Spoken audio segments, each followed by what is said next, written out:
Bonjour, nouveau numéro de Megatrend sur Boursorama. Aujourd'hui, on vous parle des placements obligataires en se demandant si 2024 va bien confirmer leur attrait pour les épargnants. Bonjour Julien Der. Bonjour David. Merci d'être la directeur de gestion taux crédit multi-assets chez CPRM. 2023, on l'a largement commenté ici sur Boursorama, c'était le retour sur le devant de la scène justement des placements, comme on dit, à taux fixe, et placements obligataires. Sauf que l'environnement monétaire, Julien, est en train de changer, on s'en aperçoit, en tout cas il va changer cette année. Après, il y a la question du calendrier, de l'ampleur des baisses de taux d'intérêt de la part des banques centrales, mais quand même. Et on se dit que, voilà, avec ces baisses de taux qui sont au programme, est-ce que l'obligataire vaudra toujours le coup, autant qu'il l'était en 2023 ? On pense que oui, on pense que le contexte est toujours favorable à l'obligataire cette année, pour trois raisons essentielles. La première, c'est que, comme vous l'avez mentionné, le pic de taux est derrière nous, et on attend cette année des baisses de taux de la part des banques centrales. Pourquoi ? Parce qu'on a une baisse de l'inflation tendancielle qui va permettre aux banques centrales de desserrer leur politique monétaire. Alors, comme vous l'avez dit, pour l'instant, on n'est pas sûr du rythme, mais en tout cas, ce qui nous attend, c'est des baisses des taux plus bas cette année. Voilà. La deuxième raison, évidemment, c'est le fait qu'on est toujours sur des niveaux de taux qui sont historiquement élevés, et on est sur des niveaux de taux qui sont au plus haut des 15 dernières années. Et puis surtout, on est très loin des niveaux de taux zéro, voire négatifs, qu'on y avait encore il y a 3 ans. Et puis la troisième raison, c'est que, en fait, les taux pourraient être protecteurs en cas de scénario de récession. Alors, je sais que ce n'est pas le scénario dominant du marché aujourd'hui, puisque le marché anticipe plutôt un atterrissage en douceur de l'économie, mais c'est une classe d'actifs qui pourrait bénéficier finalement d'une baisse de taux plus marquée que celle qui est attendue par le marché. Parce que, voilà, c'est intéressant parce qu'il y a toujours le timing, on veut tous acheter du CAC 40 au plus bas, placer en taux d'intérêt un niveau plus élevé, mais si on se projette à 1 an, 2 ans, 3 ans, on n'est pas sûr, mais quasiment sûr qu'on sera plus bas en termes de taux d'intérêt dans 2 ans, 3 ans. Et donc l'idée de se dire, aujourd'hui, je ne capte pas les meilleurs rendements possibles, c'est les meilleurs, c'était effectivement encore il y a quelques mois. Exactement. Mais ça reste encore une fois intéressant de cristalliser, de capter cette performance pour l'avoir loquée, entre guillemets, sur plusieurs années. Tout à fait, c'est tout à fait ça. C'est qu'en fait, si on se projette à 3 mois, on n'est pas sûr tout à fait de la direction, puisqu'il y a encore une incertitude sur le rythme et surtout le moment où les banques centrales vont baisser leurs taux. Mais si on se projette à plus long terme, à 1 ou 2 ans, on imagine que les taux seront plus bas. Et donc, c'est intéressant aujourd'hui de sécuriser les rendements offerts par le marché aujourd'hui. Alors, en termes de segments, je pense que tous les segments du marché peuvent être regardés. Pour les investisseurs... Juste une seconde, avant de parler des segments, c'est intéressant, on va décortiquer tous les segments, il y en a beaucoup, mais juste, je pense à ceux qui nous regardent, qui disent, OK, de l'obligataire sécurisé, on va voir, c'est 4%, 5%, etc. Plutôt autour de 4 pour vraiment l'obligataire très, très bien noté, très sécurisé, de rendement par an. Le cash aujourd'hui, Julien, ça rapporte quasiment autant. La tentation, évidemment, elle est logique, elle est forte de se dire, je reste en cash. Tout à fait. C'est un calcul de courte vue, ça ? Exactement. Alors, c'est de notre part une fausse bonne idée. C'est-à-dire que c'est une bonne idée de rester en fonds monétaires ou en compte à terme pour les investisseurs qui ont besoin de liquidités rapidement. Mais pour ceux qui ont un horizon de placement un peu plus long, ça fait sens en fait de rallonger les maturités d'investissement.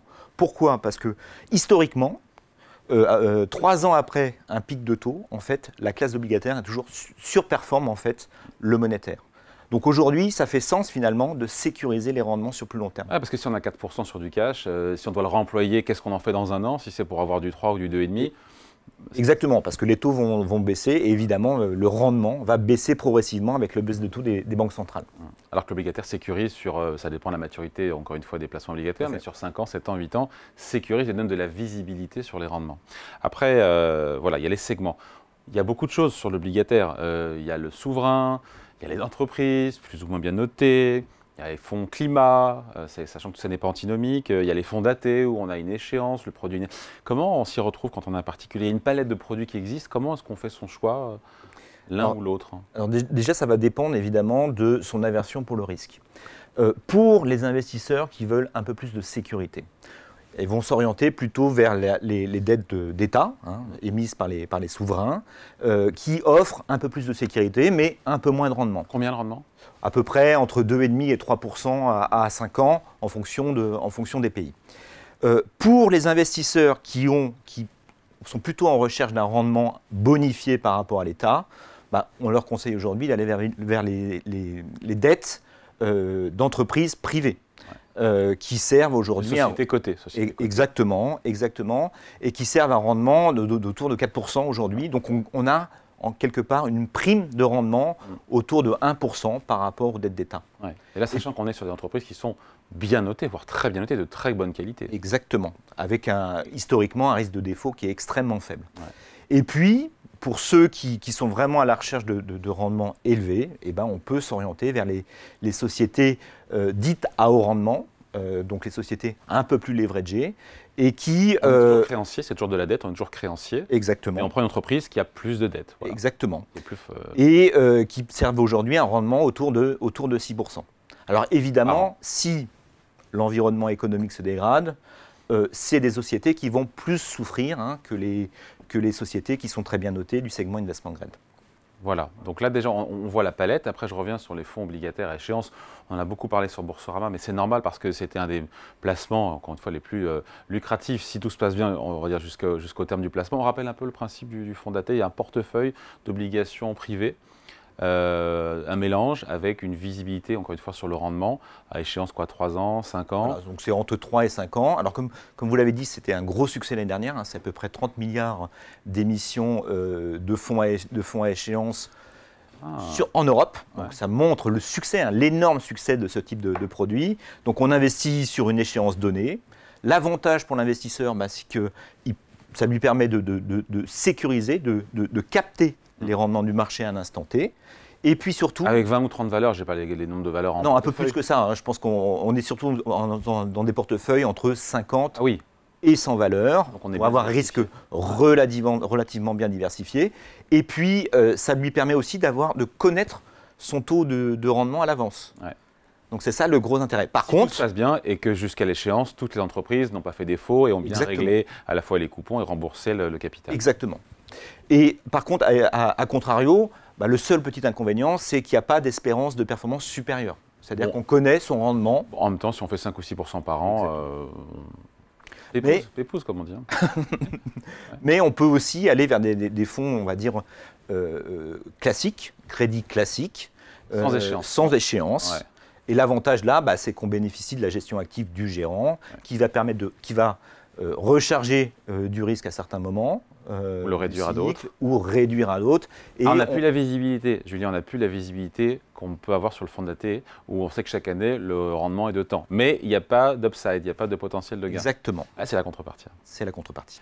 Bon, est-ce qu'on peut coupler tout ça je connais la réponse, mais il faut qu'on l'explique, toutes ces opportunités de rendement, avec le financement de la transition énergétique, ce qu'on appelle les fonds climat. La réponse est oui, on peut faire de l'obligataire, on peut avoir de la sécurité sur les rendements, tout en se disant, mon argent travaille aussi à la décarbonation de l'économie. Tout à fait, tout à fait. Et d'ailleurs, c'est une grosse demande des investisseurs aujourd'hui. Je pense que c'est une des préoccupations majeures des investissements. Nous, on fait un baromètre auprès de nos clients chaque année et on voit que la thématique du climat, de la transition énergétique est ultra dominante. Donc, et aujourd'hui, on peut tout à fait adresser cette problématique au travers de fonds obligataires, au même titre qu'on l'adresse au travers de fonds actions. Et l'idée, c'est quoi ? C'est de refinancer les entreprises les plus engagées dans la réduction de leurs émissions. Comment on s'assure qu'elles sont vraiment engagées et que ce n'est pas que de la com ? Donc il y a deux principes de sélection.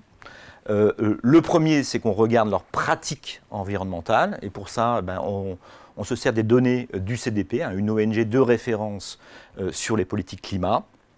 Et l'idée, le CDP envoie un questionnaire aux entreprises, à peu près entre 150 et 200 questions, et à partir de ça, il note la politique climat de l'entreprise. Et puis après, deuxième chose qu'on va regarder, c'est l'engagement des entreprises dans le temps pour réduire leurs émissions carbone. Et pour ça, on se sert des données de SBT, qui va... Science-Based Target. Science-Based Target, tout à fait. Et qui va, en fait, donner un cadre et surtout valider la trajectoire de décarbonation de l'entreprise. C'est-à-dire que dans le portefeuille, on peut avoir des entreprises qui sont polluantes, mais qui se sont engagées, qui le font, à réduire leurs émissions de CO2. Tout à fait. Et surtout que nous, on a choisi une approche tout secteur. C'est-à-dire qu'en fait, on se dit que la transition climatique est l'affaire de tous. Et en particulier est l'affaire des plus grands pollueurs aujourd'hui. Donc on pense à l'agriculture, la construction, l'énergie, etc., etc. C'est d'autant plus important que ces secteurs, qui représentent qu'un tiers du marché, en fait, crédit, représentent en fait plus de 80% des émissions carbone. Donc c'est important d'adresser en fait la réduction carbone au travers de ces secteurs. Après, quand on est créancier obligataire, on a moins la main, puisqu'on ne vote pas, puisqu'on n'est pas actionnaire, potentiellement pour réorienter la politique climat d'un management, d'une direction. Eh bien, c'est pas ce qu'on pense, parce qu'en fait, on pense qu'en tant que prêteur, en fait, on a un moyen de pression, un levier d'action assez important, en ayant la capacité de couper les refinancements d'une entreprise si on considère que les efforts en termes d'efficience énergétique ne sont pas suffisants. Et donc on sait très bien qu'une entreprise qui est privée de ces refinancements, ben, c'est une entreprise qui ne pourra pas se développer. Et puis même si on pousse à l'extrême, c'est une entreprise qui est vouée à disparaître dans le temps. Donc si on se pose la question aujourd'hui, 2024, année faste ou pas pour l'obligataire, a priori oui, au moment où on se parle. Mais c'est vrai que si on fait cette émission dans un an, on ne sait pas si on pourra le dire encore. Ça, tout dépendra d'où se trouveront les taux d'intérêt de ce qu'auront fait les banques centrales d'ici un an. C'est pour ça qu'il y a une fenêtre de tir, une opportunité qui est encore meilleure il y a quelques mois, mais qui l'est encore aujourd'hui. C'est ça un peu le sens de cette vidéo, quoi. Exactement, exactement. L'idée c'est ça, c'est de se projeter à un an et de se dire que bon, les taux seront plus bas dans un an et qu'il faut saisir aujourd'hui les opportunités du marché. Quand il y en a. Merci beaucoup Julien Der, merci à vous. Merci David. Megatrend revient dans 2 semaines ici sur Boursorama.